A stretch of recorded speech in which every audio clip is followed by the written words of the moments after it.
चंद्रशेखर आजाद जी के निर्देश पर आज आजाद समाज पार्टी कांशीराम के लेटर पैड से जिलाध्यक्षों द्वारा जिलाधिकारी के माध्यम से जिला महामहिम राष्ट्रपति जी को ज्ञापन दिया गया। इस ज्ञापन की मुख्य मांगे निम्न प्रकार हैं। पहली मांग, नीट परीक्षा में जो धांधली हुई है उसकी जांच हो, दोषियों को सजा हो। दूसरी मांग, दिल्ली में जो स्टूडेंटों पे बर्बर लाठीचार्ज हुआ है, अनैतिक व्यवहार हुआ है, उन सभी की जांच हो और जो लोग दोषी हैं उनको जांच सस्पेंड किया जाए, उनके खिलाफ कठोरतम कानूनी कार्रवाई की जाए। तीसरी बात, जो रामपुर में जौहर विश्वविद्यालय है, उस जौहर विश्वविद्यालय को बुलडोजर द्वारा उत्तर प्रदेश की इस योगी सरकार द्वारा तोड़ा जा रहा है। उस शिक्षा के मंदिर को तोड़ने के खिलाफ आजाद समाज पार्टी कांशीराम घोर विरोध करती है और इसको तोड़ने के खिलाफ है और घोर निंदा करती है। चौथी बात, धर्मेंद्र प्रधान जो एजुकेशन मिनिस्टर हैं और जिनका कार्यकाल सबसे भ्रष्ट और एजुकेशन मामले में धांधलीपूर्ण रहा है, उनका तत्काल इस्तीफा हो। चौथी बात, जो बहन बेटियों के साथ अनैतिक व्यवहार दिल्ली प्रोटेस्ट में किया गया है, उन ऐसे लोगों को अधिकतम सजा, फांसी की सजा भी होनी चाहिए। कि आजाद समाज पार्टी भीम आर्मी अपनी मांग रखती है। परम आदरणीय एडवोकेट चंद्रशेखर भाई आजाद इस समय देश में लोकतांत्रिक तरीके से सभी जनों के लिए, चाहे वो महिलाएं हो, चाहे मजदूर हो, चाहे किसान हो, चाहे विद्यार्थी हो, चाहे नौकरी पेशा हो, सबकी आवाज को बुलंद कर रहे हैं।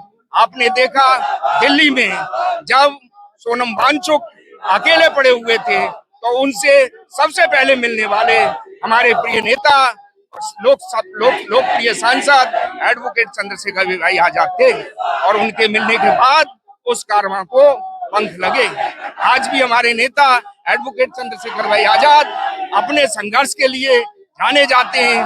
उन्हीं के निर्देश पर आज हमारा जनपद मथुरा में आजाद समाज पार्टी कांशीराम के लेटर पैड से महामहिम राष्ट्रपति जी को जिलाधिकारी के माध्यम से ये ज्ञापन दिया गया है और हमारे परमादरणीय राष्ट्रीय अध्यक्ष एडवोकेट चंद्रशेखर आजाद जी खुद लखनऊ में प्रोटेस्ट में हिस्सा ले रहे हैं। और मैं आपके माध्यम से मथुरा जनपद ही नहीं, जो लोग आपके चैनल के माध्यम से सुन रहे हैं, उनको मैं ये बता देना चाहता हूँ, इस समय भारतवर्ष में एक ऐसा नेता पैदा हो गया है जिस नेता को न कोई दबा सकता है, न कोई झुका सकता है। वो नेता गरीब, मजलूम, शोषित, वंचित, चाहे वो किसी जाति, धर्म और तबके के हों, उनके साथ खड़े हैं और उस नेता का नाम है एडवोकेट चंद्रशेखर भाई आजाद और उस पार्टी का नाम है आजाद समाज पार्टी कांशीराम। उस संगठन का नाम है भीम आर्मी भारत एकता मिशन। की जा रही थी और वही सरकार को नारा देती है बेटी बचाओ बेटी पढ़ाओ।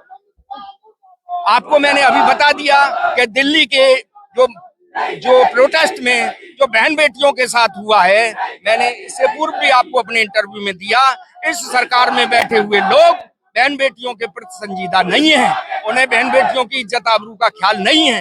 इससे पूर्व भी बीजेपी के तमाम नेताओं के ऐसे वीडियो और ऑडियो वायरल हुए जिन्होंने बहन बेटियों की इज्जत आबरू से खिलवाड़ किया और सार्वजनिक हुए। तो मैं इसके माध्यम से मैं इतना ही बताना चाहता हूँ, अब इस देश में एक ऐसा वीर नेता पैदा हो गया है, मानवर कांशीराम साहब के बाद बाबा साहब फुले जी का, महापुरुषों का एक ऐसा शिष्य पैदा हो गया एडवोकेट चंद्रशेखर भाई आजाद, जो इस देश में हवा बदलने जा रही है। मैं आपके माध्यम से बता देना चाहता हूँ, ये प्रशासन को और शासन को हवा के रुझान को पहचानो। अगर आपने नहीं पहचाना तो वो दिन दूर नहीं कि आपके तंबू बम्बू सब उखाड़ दिए जाएंगे और आजाद समाज पार्टी की इस उत्तर प्रदेश और देश में सरकार होगी और एडवोकेट चंद्रशेखर भाई आजाद इस प्रदेश और देश के मुख्यमंत्री और प्रधानमंत्री।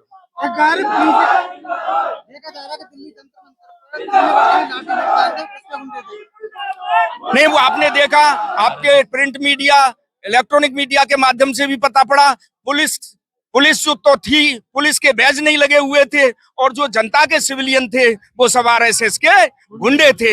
आरएसएस इस देश में अराजकता फैलाना चाहती है और भीम आर्मी और आजाद समाज पार्टी कांशीराम इस देश से अराजकता के माहौल को मिटाना चाहती है।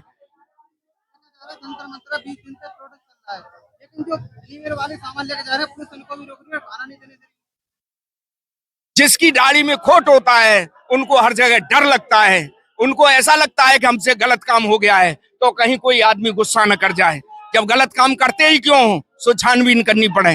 देश में अशांति का माहौल पैदा कर दिया है, बहन बेटियों की इज्जत आबरू सुरक्षित नहीं है, प्रोटेस्ट करने वाले स्टूडेंटों की सुरक्षा नहीं है। करोड़ों करोड़ों स्टूडेंट 10-12 बार परीक्षा दे चुके हैं और हर बार की परीक्षा में उनका 4-4, 5-5 हजार रुपए लग जाता है और लास्ट में परीक्षाएं कैंसिल हो जाती हैं। ये बैकडोर से ये आरएसएस वाले, ये बीजेपी वाले इन जनता के, जो आम जनता के जो विद्यार्थी हैं उनका शोषण कर रहे हैं और अपने परिवार के लोगों को बैकडोर से नौकरियों में भर रहे हैं। आजाद समाज पार्टी इसकी घोर निंदा करती है। अंतिम सवाल है, बीजेपी सरकार ने स्पष्ट कर दिया शिक्षा मंत्री धर्मेंद्र प्रधान को इस्तीफा देना। आगामी चंद्रशेखर आजाद का क्या संदेश मिला?